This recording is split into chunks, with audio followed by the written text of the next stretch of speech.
read her that book every night before the shit. I read it every single night. But see, that was over now because Daddy's home now.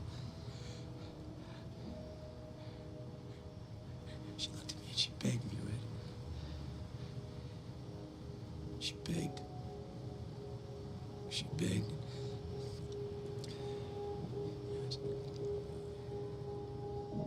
I said no.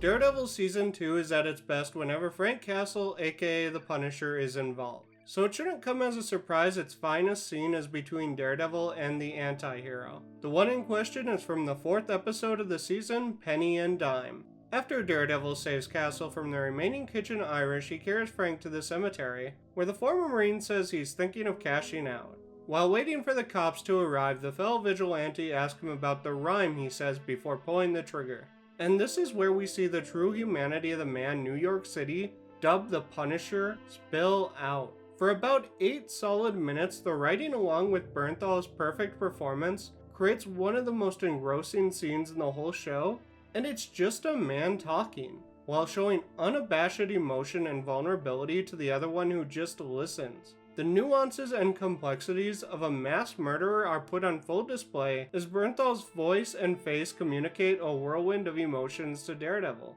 I don't know if I've ever managed to watch this scene without getting emotional. It's just so powerful. Especially when he tells the other vigilante about walking into his daughter's classroom and becoming a sobbing mess as she holds him up, or being too tired to do something as simple as read her a bedtime story, and his voice carries an unmistakable pang of regret because it'd be the last chance he'd ever have to give that to his daughter, who died far too young in one of the most cruel ways imaginable. The season unfortunately peaked with this beautifully tragic monologue, because while the Punisher stuff is always the highlight of Season 2, it's these first 4 episodes that truly stand out above the rest, and this scene alone encapsulates that point perfectly. If you enjoyed this, like, comment, subscribe, and click that bell on YouTube or follow on TikTok.